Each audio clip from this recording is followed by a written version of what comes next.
Well, I think we're ready to get started, kind of on time. I wanted to start today by talking about something we kind of saw little glimpses of the last couple of class periods, and that is the salon, the Paris salon. And this comes into play where we're at on a historical timeline. And we saw the glimpse of the salon when we saw David's Oath of the Horatii Khan Academy video, and they showed the salon. And they kind of talked a little bit about this, had a prized place at the salon. And so they showed it again, and they talked about it again when we looked at the Stonebreakers by Gustave Courbet. And he was somebody who didn't get accepted into the salon. And kind of what happens here is that, let me explain this. I got this from the Metropolitan Museum website and my Modern Met. Bottom line, the history of the prestigious Paris salon and the radical artist who subverted it. And that's where we get to Courbet. He's painting and his work is not being shown. And he is a very important, very prominent painter of his era. And this is what that salon looked like. If you, can I zoom in on this? No.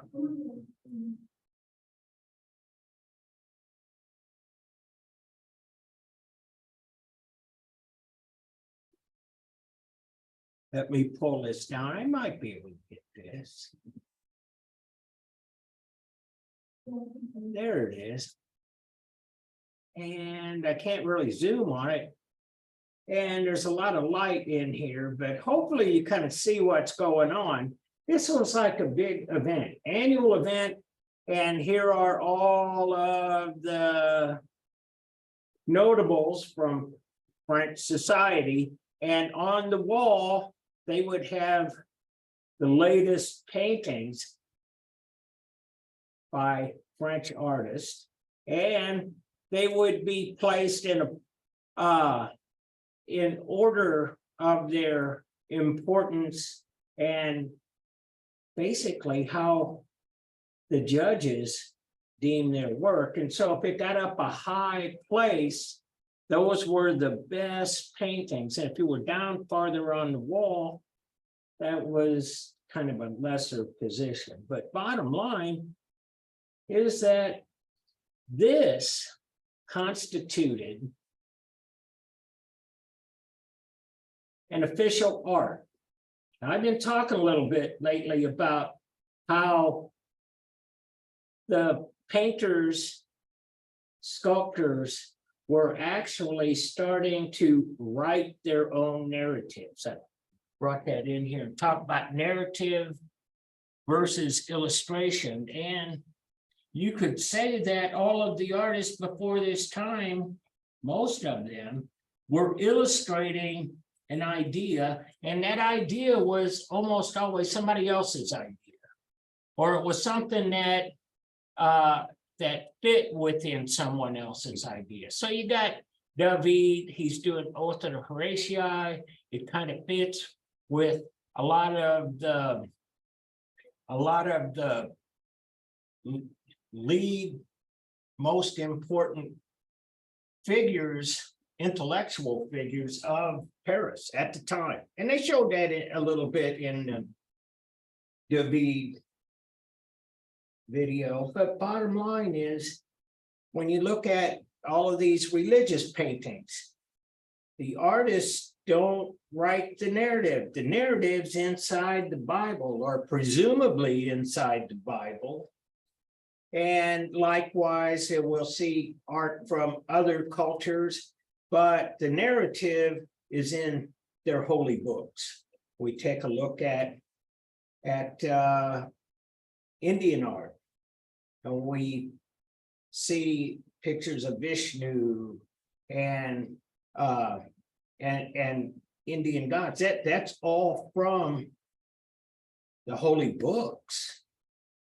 And so anyway, now the artists are really writing their own narratives, and as that happens, the French Academy becomes less inclined to exhibit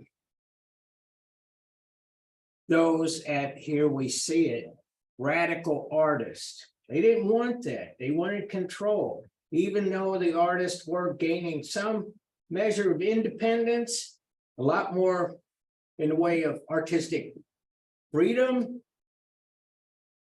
or some people were just outside what the official art crowd institutions actually like.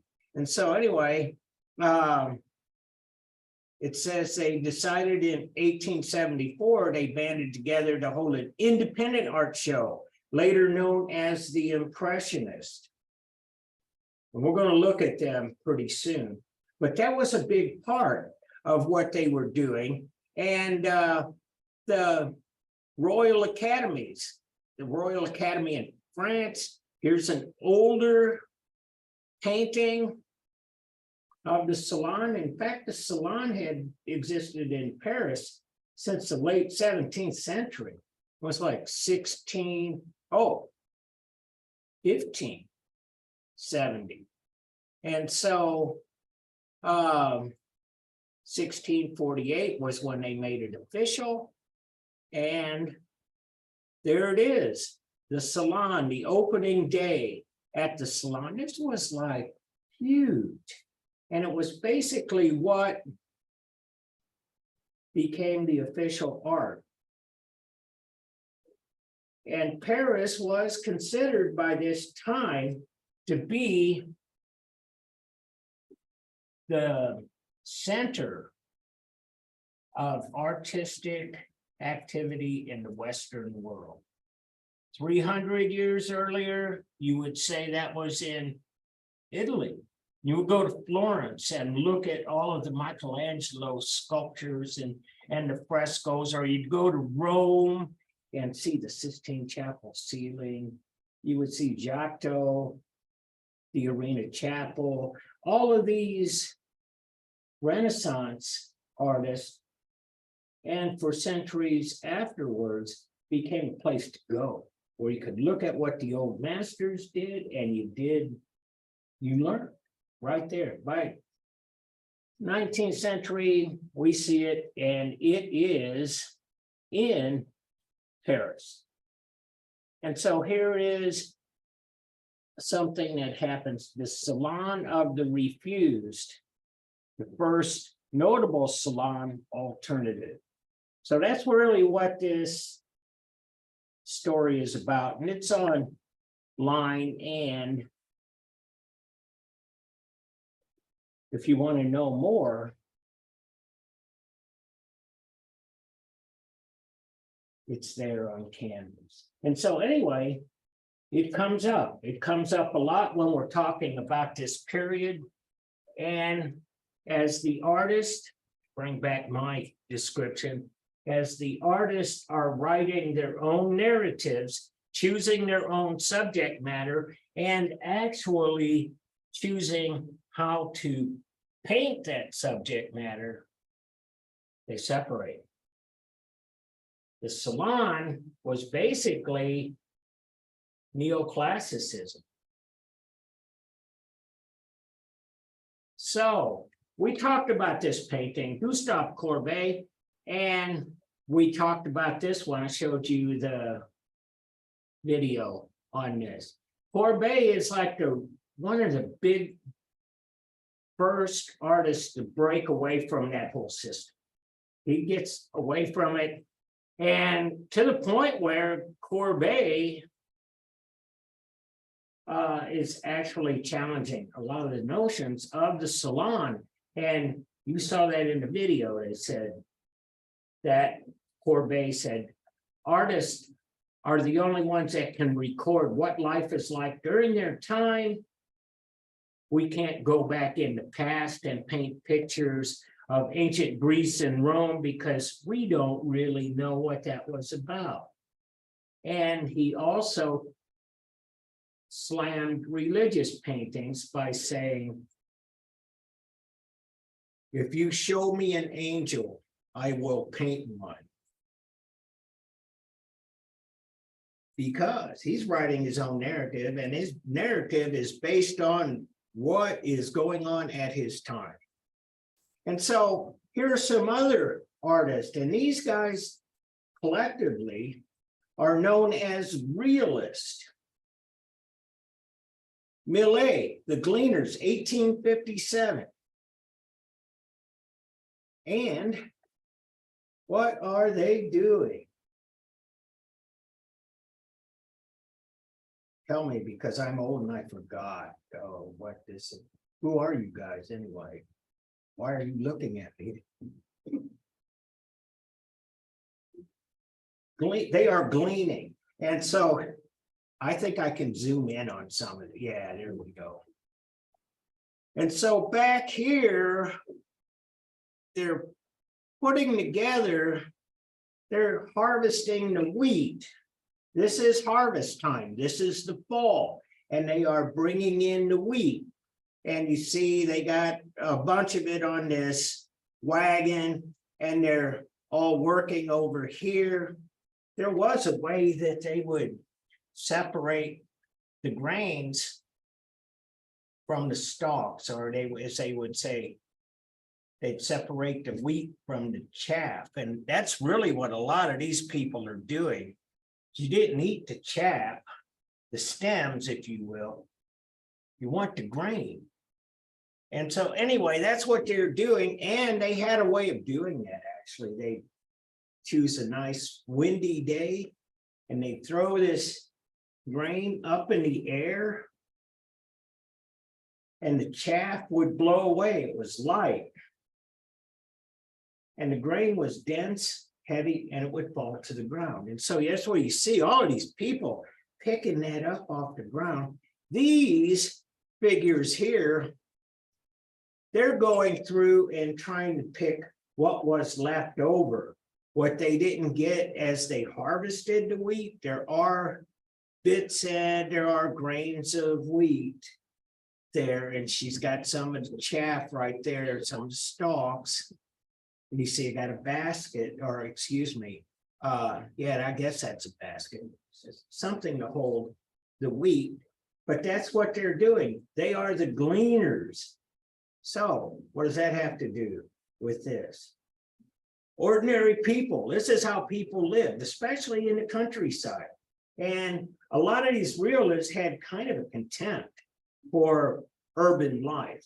They thought that the real people were living out in the countryside, farming, raising livestock, living off the land. So anyway, that's really kind of, and they typically lived in small villages and so on, but that's it. They are the gleaners.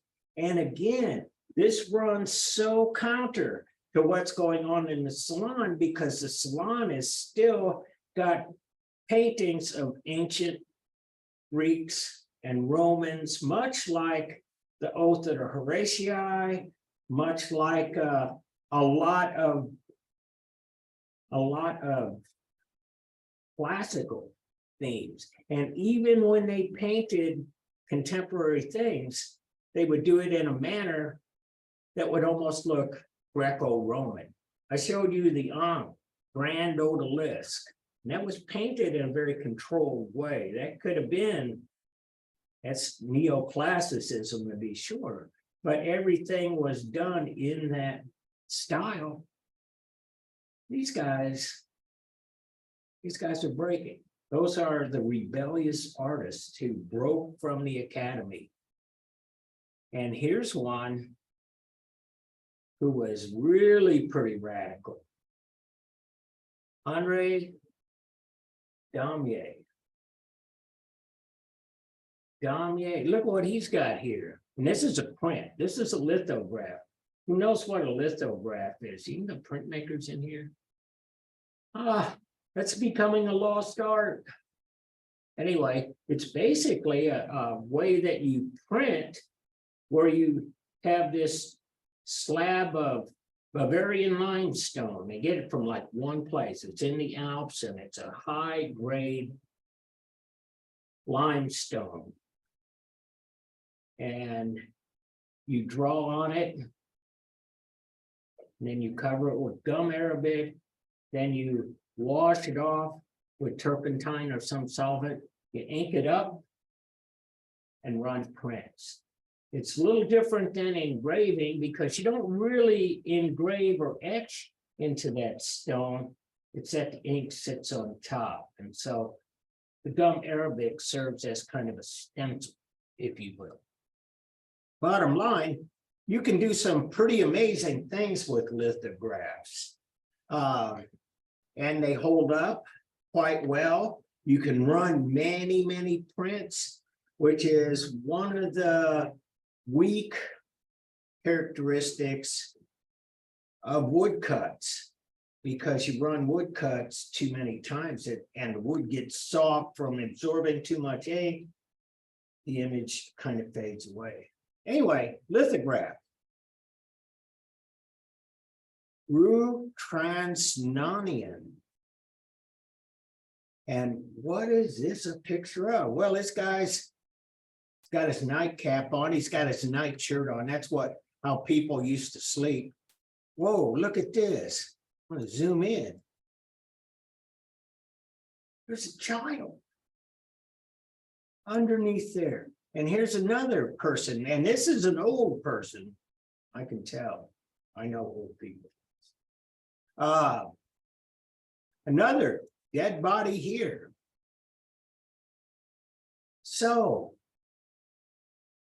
this is kind of in line with what the Romantic artists were doing. I showed you the raft of the Medusa, and it was a shipwreck that should have never happened, and all these dead bodies lying around. The death of Sardanapalus, where in ancient times, Sardanapalus had everyone killed before the enemy could take over his castle. And the other part I didn't mention about Sardanapalus, the other thing was that they were going to kill everybody, then we're going to burn the whole place down too. You know, that's the next part of the story. But anyway, a lot of liberty leading the people. Emotions designed to stir the emotions, which neoclassicists and their followers frowned upon big time. And when it stir up emotions, that's reckless. Why would you do that? Why would you bring this up?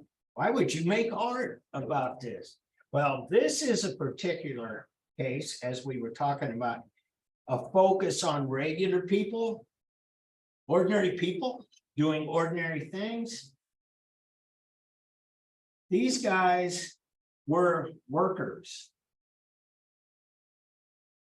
They were, and I believe they were miners, but I'm not exactly sure, but they were working. And back in those days, 1830s, the cities were industrial centers.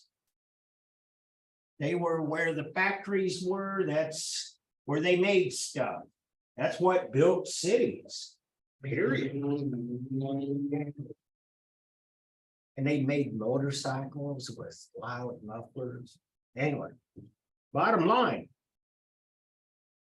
what they'd have to do to get workers back in those days was that they would build dormitories for workers.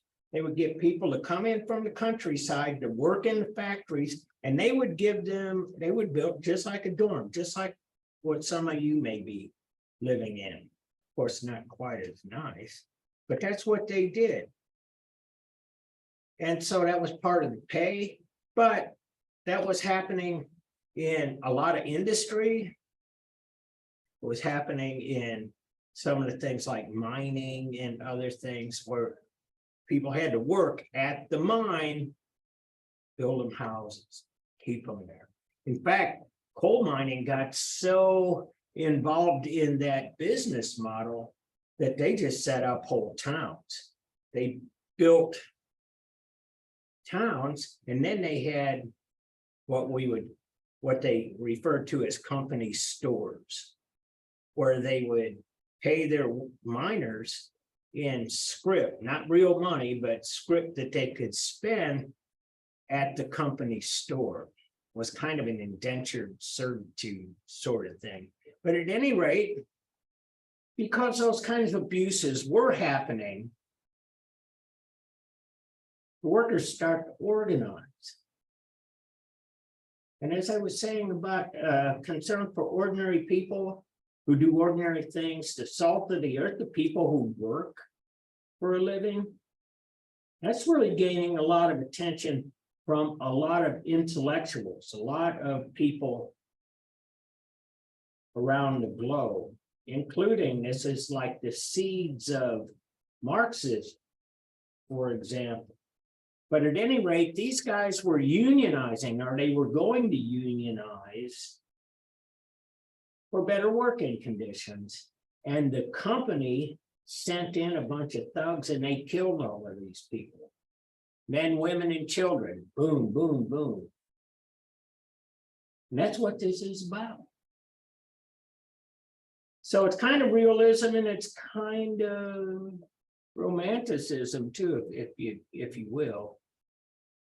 Here's one from about 30 years later, Damier, and this is at the Metropolitan Museum in New York.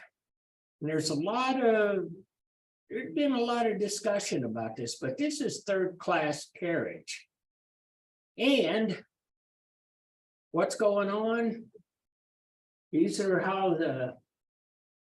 is how poor people get around, third-class carriage. You can see they're not particularly well dressed. They're ordinary people bringing the kids, mother, grandmother, baby. You see back here, that's the other part. People with top hats, people in more fine clothing. But at any rate, this is everyday people and how everyday people live. I'm going to zoom in on something here too, because this has been a point of contention for a long time. See that? See that grid?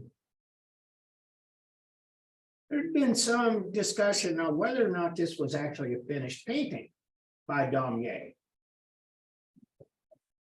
Now we kind of accept it as being finished in today's way that we see it. And the argument for that is that as realism starts to grow among these rebellious artists of Paris at the time, they start thinking about exposing how paintings are put together.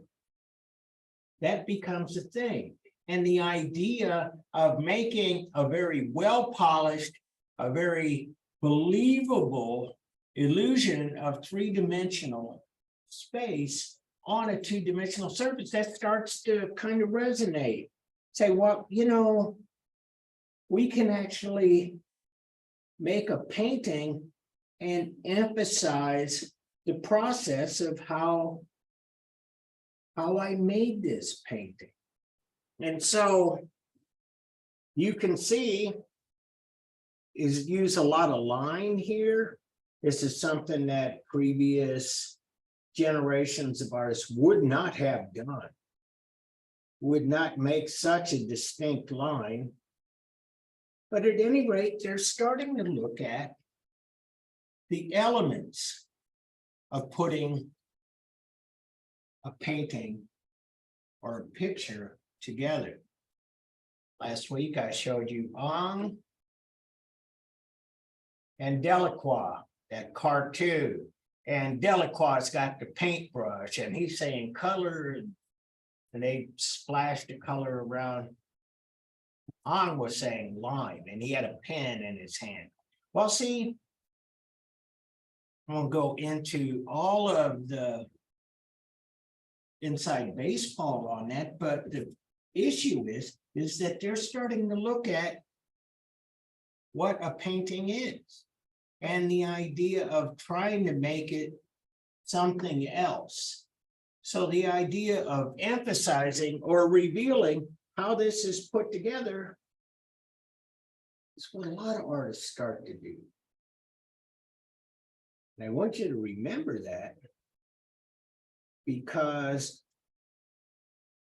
I'm going to try to, I want you to remember that, but I do want to show you a couple other things. What we have here, Rosa Bonheur, the horse fair, great French woman painter. And this is kind of realism too, and it's kind of a little bit romantic too. But why would what would be so real about this painting, this subject and the way that it's painted? Certainly, Rosa Bonheur is not revealing the drawing underneath or how she put it together. No, basic lines superimposed over the top, but there is something that's real about this. So the horse fair, how many of you guys watched the Westminster Kennel Club dog competitions and stuff? It's on TV. They're actually kind of popular. And people who are pet lovers really kind of say, oh, who won the breed of the year? Well, it was a beagle or a poodle or whatever. But you see those, like the Westminster Kennel Club annual dog show is a very well organized thing. And when those people bring their dogs out, the dogs they grade them on how they walk. They grade them on their poise. They grade them if they can stay focused on where they're going and not looking around. I mean, everything's graded on these dogs. The horse fair was just like that. And so you got all of these thoroughbred, all of these prized horses, and they would be graded the same way. That's what would happen at a horse fair, just like the Kennel Club. Except look at these. These horses are going crazy. They're out of control. And in fact, they can't keep them from rearing up, and actually they are kind of, the horses themselves are kind of antagonistic towards each other. And you see, there's a lot of things going on, but see, this is a show horse here and got the tail all tied up and stuff. These two here. Beautiful horses. This guy can't keep this one under control. And this guy can't seem to stay on top of it. This is really kind of an interesting painting in that it shows you something that you don't see. Realism. So anyway, she's a great painter. She's of this time. There are still people doing neoclassical sculpture. This looks like something out of the Hellenistic period. Just saying. Same here. Could easily be from ancient Greece. But I want to get to this. Back to painting. Right after the Gleaners, right after Daumier, looking at Manet.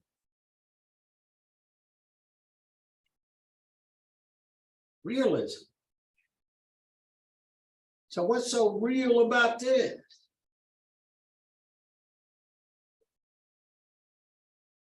I was just out on the quad watching people throw frisbee around and stuff. I didn't see anything like this. It's not real, is it? No. Manet, he's starting to turn his attention on traditional art. That's why I showed you all of this stuff about the salon and these rebel artists who broke from that tradition. And that was all classicism and a reverence for the past. Here, check this out. This, especially this corner right here. Judgment of Paris. It's a design by Raphael, great Renaissance painter. That part, this part. Except what we have here are a couple of men who are fully clothed and a woman who is just, she ain't got a stitch of clothes on, as they say. And in a way, she's kind of defiantly looking back at the audience too, which is really kind of an interesting aspect of this. These two guys are in conversation. He's thinking about something, he's talking. She's looking right back at the viewer.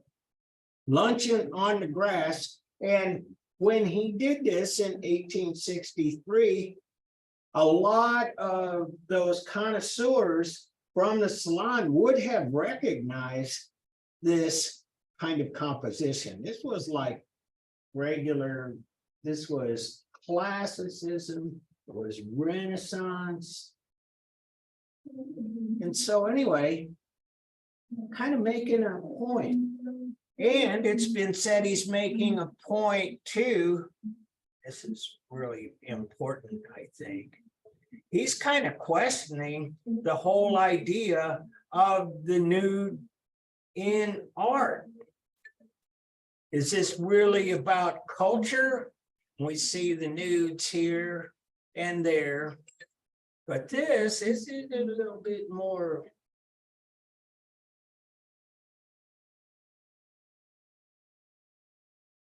Anyway, can you guys still hear me over that? Okay, good.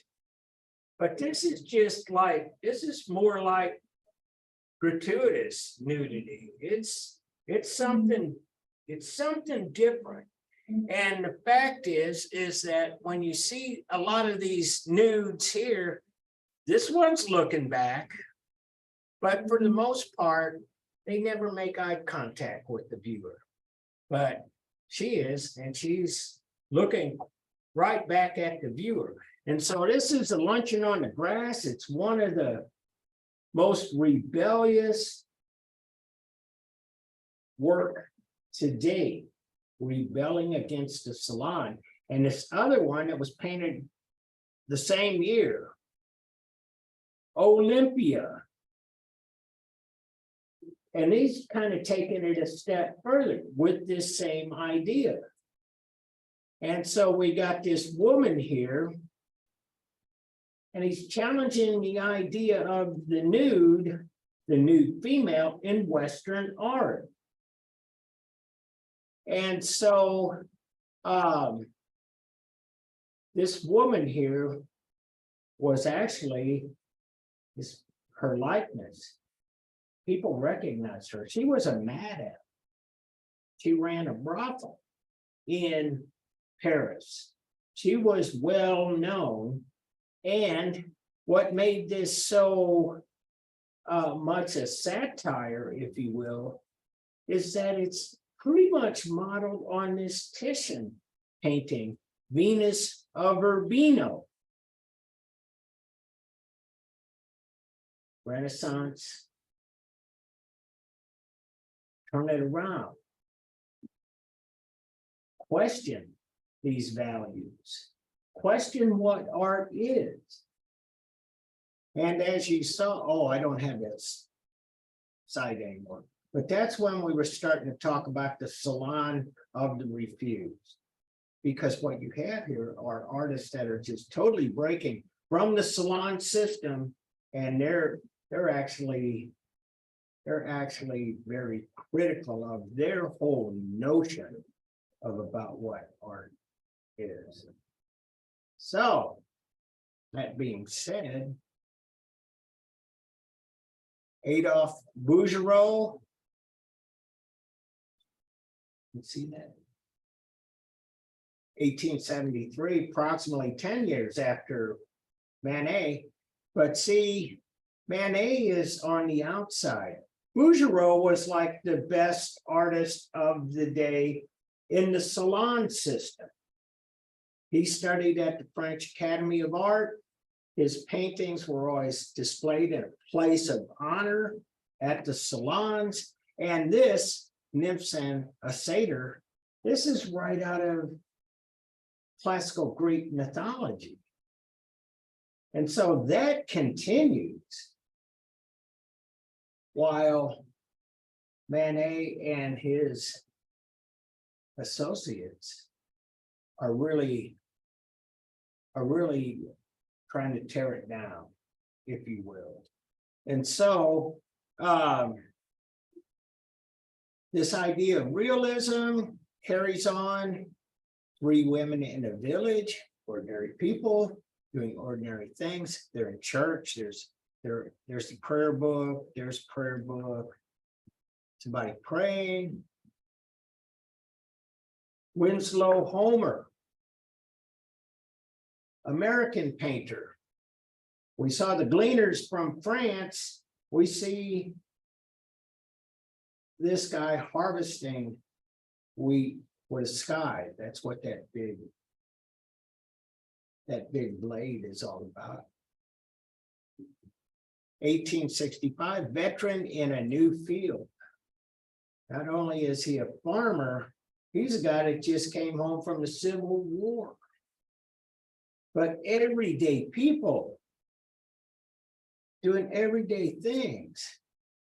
Eakins, he's another realist. Realism and romanticism hit real big in America, the Gross Clinic. And we saw Rembrandt like that. Do you remember that? A couple of chapters back, where the professor was giving a lecture and they had the guy's arm laid open and you saw the tendons and things. That Rembrandt. Here it is. This is a lesson on surgery. And over here, presumably, this is a young man, a boy. Here's the boy's mom. Here is the professor, doctor. Here's what you would call the TA, teaching assistant, the guy taking the notes, a graduate assistant there, and all of these medical students trying to learn how to operate on human beings. John Singer Sargent, another guy, and he does a lot of portraits. The daughters of Edward Darley Boyd, and he does a lot of commissions and stuff. But there's something that's really kind of noteworthy about Sargent, and this goes back to what I was showing you about Damier, showing how things were painted. You take a close look at that. You can see this brushwork here. This is really, actually, it's quite spectacular. If you ever get to see a Sargent in real life, comes into perfect focus. But when you get up close, you can see all of this very frenetic brushwork and this use of color. And the whole thing is painted that way. You can see part of that here. And you can see that definitely here on this little girl. And so Henry Ossawa Tanner, another realist, but kind of taking some of those cues, like I say, from Danye. Expose how the painting is put together. His brushwork, his paint application, his palette, that is the color he uses, is somewhat different, but you can still see that same kind of brushwork exists in Tanner's work. Tanner, by the way, is an African-American artist, and his subjects are typically African-Americans, the thankful poor. And you can see they're here for dinner, not really a whole lot, not like a big cornucopia of all kinds of food, but they're praying, the old man, the young boy. And talking about African-American artists, Edmonia Lewis, she's a sculptor. And she does a lot of work about, again, ordinary people, ordinary things. But in her case, she's really focused on the slaves, the African-Americans, and the slaves that had been the former slaves, I should say, and forever free, broke the shackles. Here they are. You can see it's, especially if you kind of zoom in on the face, you can see a lot more. You can see that he's African descent, but bottom line, we got him, we got her, we got him. And so it's kind of spread now. It's not all about the glory and the antiquity, the kings, the gods and stuff. We're really kind of taking a look. And as I say, that is in philosophical terms, in the intellectual world, a lot of people are looking at everyday people.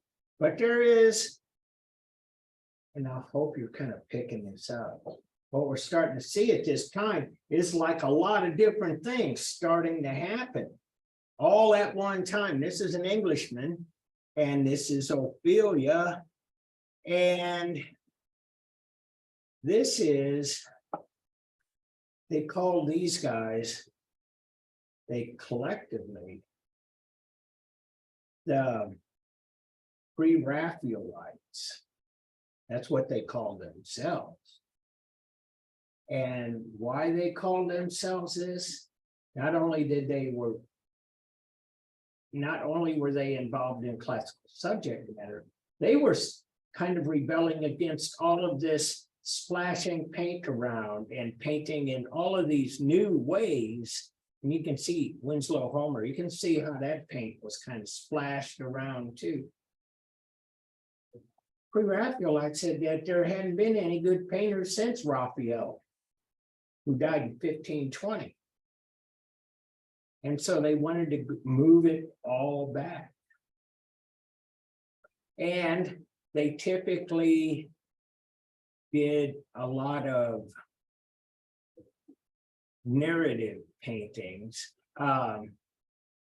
paintings about stories, paintings about Shakespeare, paintings about mythology.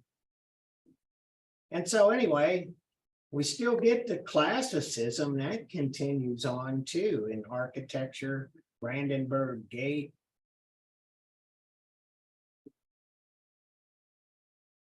This is in Germany. Yeah, it's about as neoclassical as you can get with the columns, the Ionic order.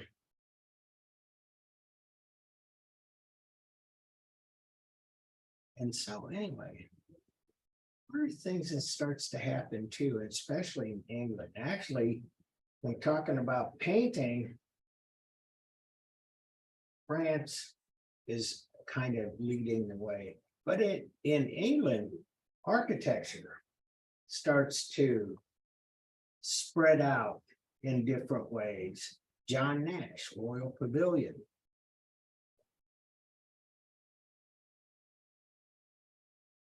Looks not like classical architecture like this. This is something quite different, would you say? This is influenced, heavily influenced by the architecture of South Asia. See, because the British, as I was saying about the French, bringing back ideas and images from the Middle East as Napoleon conquered all of those territories. So you see these pictures of harems and tiger hunts and all this stuff. English, they're bringing, they basically have what is modern day India and Pakistan as colony. And that influence, British influence and Indian influence, kind of goes both ways. And so Paris Opera House, Brooklyn Bridge. How'd that get in here? Well, the whole point, Roebling built this. This is still in use today, and you see it was finished in 1883, almost 150 years ago. This was a new way of making bridges, where you put these columns on either side, and there's what you call a suspension bridge. And you have all of these steel cables holding this up. It's not rigid, it's a suspension bridge. And they figured out how to do this. Roebling, by the way, it's kind of an interesting story of engineering and architecture. But he started this, and he became sick, and became sick because he went down under the East River. That's what this is. And they didn't really know a lot about diving and stuff, and he got sick. It's a condition called the bends, when you go from high pressure underwater and you go up too fast. There's these things. Gates from California, you know exactly what I'm, yeah, anyway. Divers experience that all the time, but back in the 19th century, they didn't really know anything. Anyway, it made him very sick, and it disabled him, but he had this apartment where he actually supervised the construction from his bed. And this is almost how he looked at it. But what made this possible was engineering prowess. Another thing that made this doable was that we had in the United States at the time the greatest steel mills in the whole world. And they were mostly located in Pittsburgh. Andrew Carnegie, if you've ever heard the name, that's how he made his fortune. He was the king of US Steel. By the way, there were other places, but all along the Great Lakes, there are places where there are iron ore deposits, some of the richest iron ore deposits in the world, and they would take that iron ore and send it via barge down to Pittsburgh, make steel out of it, put it on a rail, and ship it off to New York. And so, yeah, the idea that they could make that much steel, had to be very strong, and it had to be flexible because they actually wound it up to make the cable. So it was really kind of tricky, but we had that steel capacity for a long time, but was really developed in the Civil War. Why did the North win the Civil War, they say? They had steel mills. They could make cannons, they could make rifles, They could build railroads. And in fact, Abraham Lincoln started the Transcontinental Railroad. They had steel. It takes a lot of steel to build a rail line 3,000 miles, but just say it. Anyway, this is kind of a engineering feat, and it's an industrial feat. Oh, this is like really kind of cool too. This is what's happening in England. Like I say, they really step it up in terms of architecture. This is called Palm House at the Royal Gardens. And you can see steel, aluminum for a lot of it, glass. This is like a greenhouse. Sun comes in. It's kind of like if you go to Missouri Botanical Gardens today, just right here in town. Same principle. And this it doesn't exist anymore. The Crystal Palace, designed by Joseph Paxton. And this is the same kind of architecture that has basically a steel and aluminum frame and panes of glass. That's why they call it the Crystal Palace. And bottom line, it didn't survive. And so anyway, English are doing a lot of things. Engineering is advancing. And so when we have all of this stuff, like this, like this, like this, we'll kind of reframe some of this. How many of you guys know Neil deGrasse Tyson? Yeah, good. Oh, good. I love that guy. He's like one of the smartest guys I ever hear speak. And he was on television talking to a talk show news program host. And he said this, and this kind of blew my mind. I'll never forget this. Somebody was asking Dr. Tyson, what do you think about AI? Is that really going to change the world?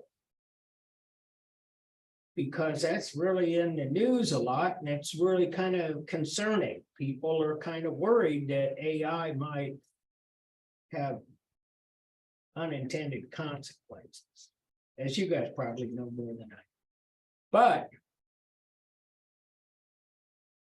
Dr. Tyson said this. He said, I look at history in 30-year periods, and it's impossible to know what's going to happen in 30 years.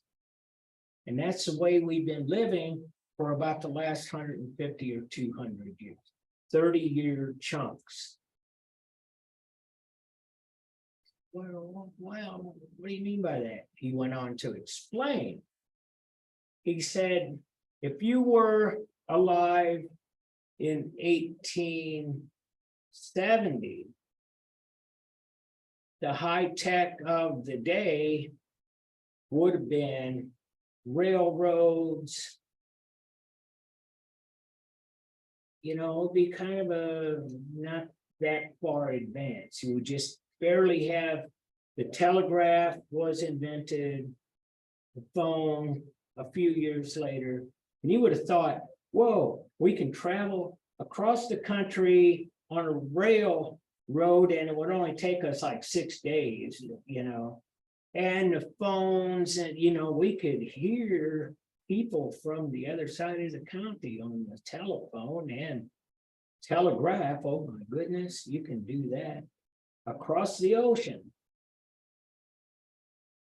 But then you go to 1900 and things are much, much more advanced than they were in 1870. People in 1870 couldn't imagine what life would be like. And especially if you start to talk about what happens around the turn of the century. For example, 1903, what happens? the Wright brothers invent an airplane. The idea that people could fly, that was like, would have been totally unimaginable. You can take that time and jump ahead to 1930, and what was, say, the airplane with two brave guys on it, you could fly a couple of 100 feet. In 1930, we already have Lindbergh cross the Atlantic, and we see these upstart airlines, or you could put 8 or 10 or 12 people in a plane and fly to Chicago. Well, who would have thought? And at that time, we start to see the beginnings of the invention of television. Radio had been around for a long time. That's something that 19th century people would not understand, radio, and so on and so on. So anyway, what we have here in this last part of the 19th century is that rapid development of technology. And it shows up most of all in engineering and in architecture. And so this is something that we talk about 30-year chunks. Photography, Daguerre. This is a guy, we think there's not like really one inventor of photography, but we mostly attribute it to Daguerre. He was the one that was right there at the beginning and developed it. I mean, no pun intended, developed it anyway. And the early ones, the early photographs were like this, still life in studio. And so, at least initially, they try to imitate painting. That's really what happens. Early operation under ether, 1847. American photography. Whoa, had we seen this?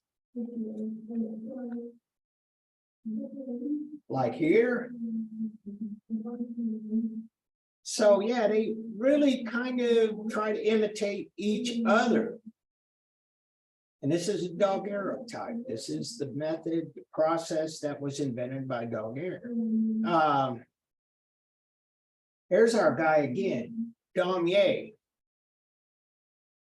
Nadar raising photography to the height of art, 1862. And we know this is Daumier because he does this HD going on down there. And it's a lithograph, and he was a printmaker. And so anyway, by 1862, photography is starting to catch on. It's not something that everybody has.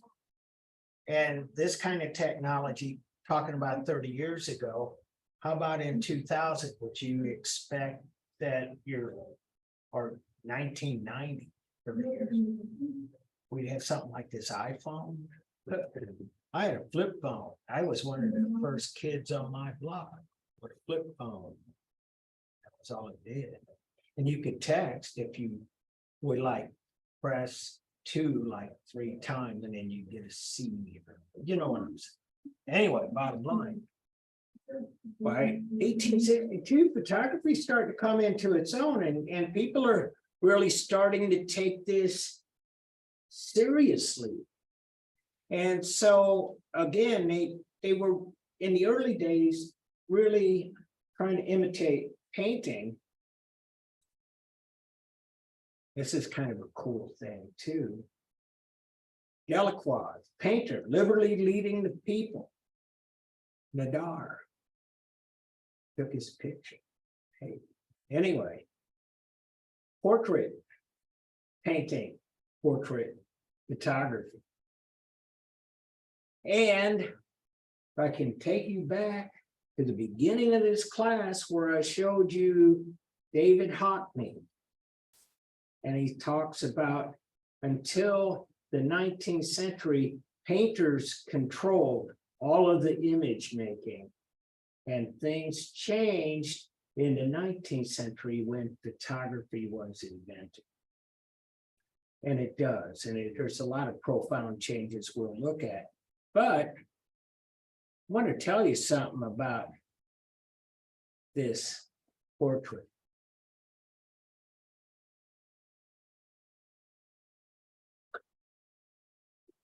Doing the daguerreotype or any of the early photographic processes required the subject to be still, because it took a long time for the light to etch the image on what was the photographic plate. It was a photosensitive piece of glass, and you'd open up the shutter and it'd have to expose sometimes for a minute or two.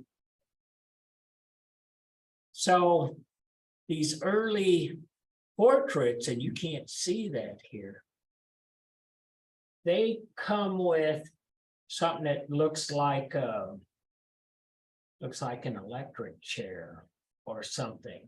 It's got a thing that goes up your back and holds your clamps onto your neck and holds your neck and head still. And you gotta be able to, like in his case, put that hand in here, because you're gonna have to stay perfectly still while that film exposes.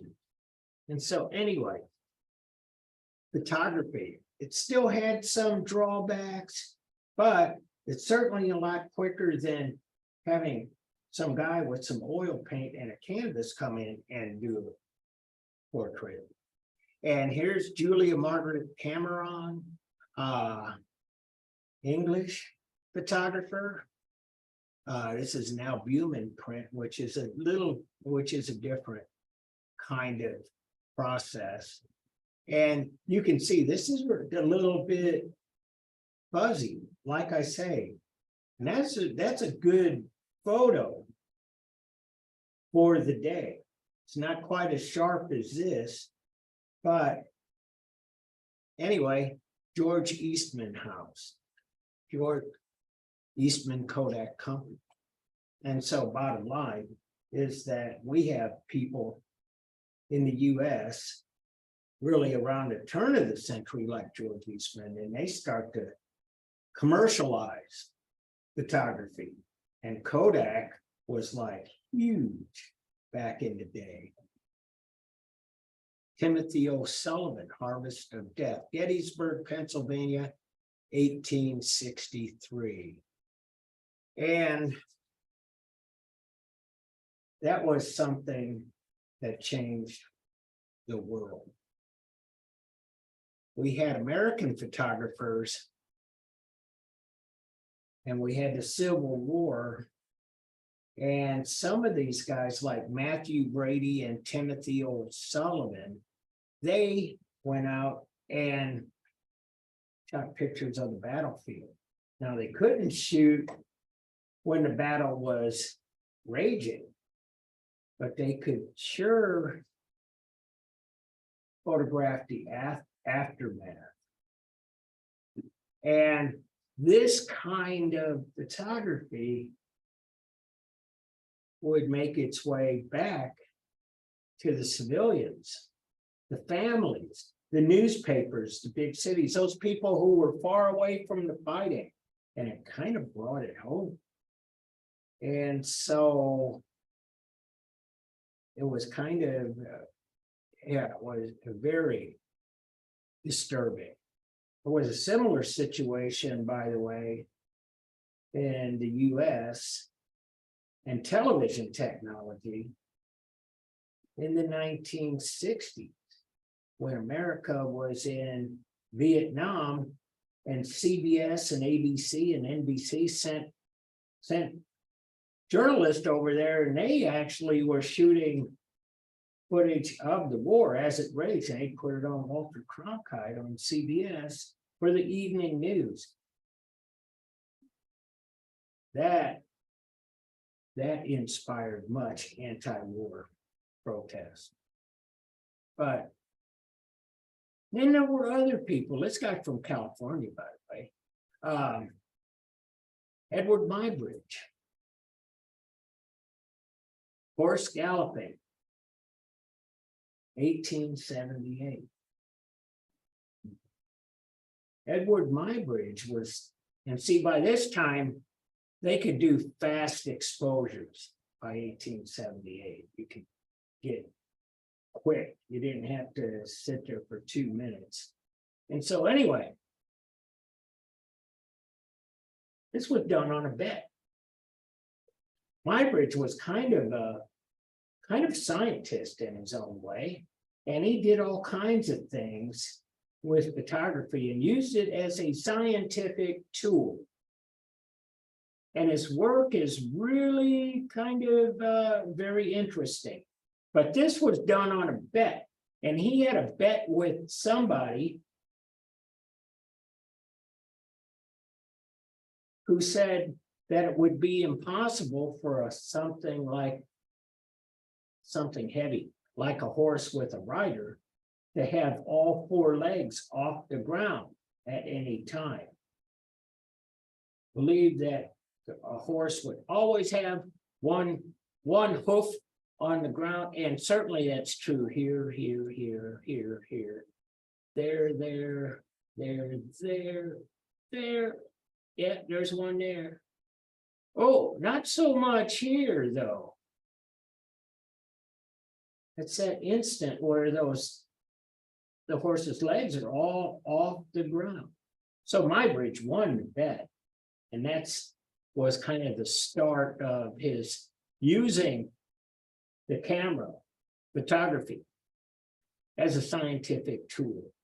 And so that's kind of what I had. And so, this is still that article. And so what I want to do here is just kind of show you what is to come. And these are all of those artists that were radical and subverted the salon. And so, yeah, as we scroll down here, can't zoom in, but this is what we're going to talk about on Wednesday, Impressionism. And so these guys collectively, they really start to splash that paint around. I showed you Sargent, I showed you Tanner, and a few others that start to reveal how a painting is made, and that wasn't something to be disguised. And in fact, they saw this as making the painting itself more authentic, more truthful, if you will. And so here is the granddaddy of them all, Claude Monet. And you can see this quite easily. He's just splashing that paint all around. The idea that he could paint very quickly and catch more of what was happening at that moment, at this place, at that moment in time. And that's really kind of the start of Impressionism, and that's post-impression. So we'll talk about Impressionism, and I want to leave you with one more definition. Modernism.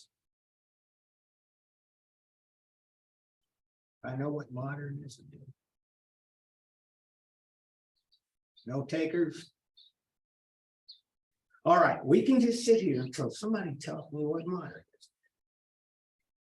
All right, I give up. Bottom line, modernism, just taking the word on face value. What is modern? Modern is new. Modern is what replaced the old or the existing. Modern means new, period. And what happens in art, and we start to see the seeds of this planted in the stuff that I showed you today, and what we'll see almost for the rest of that we're looking at Western art. And modernism there becomes a premium on the new. The idea that somebody would splash that paint around instead of making it nice and pristine, very well crafted. You got Damier doing the grid. You got Monet splashing the paint around. That's a new way.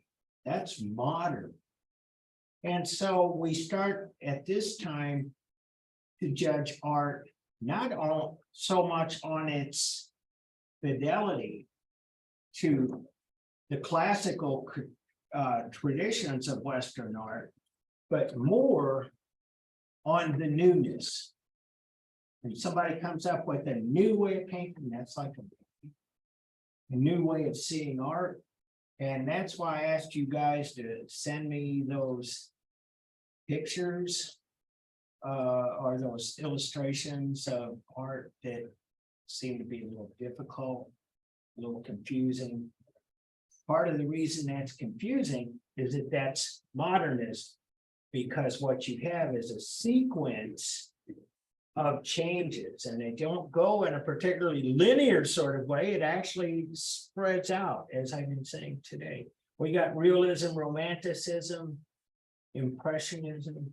It's all, and then photography's over here. We got engineering over here. It's just really spread out. So modernism is what we're in the midst of, beginnings, and we'll see modernism till spring break, and it's time to let you guys know. They're happy. All right, see you Wednesday.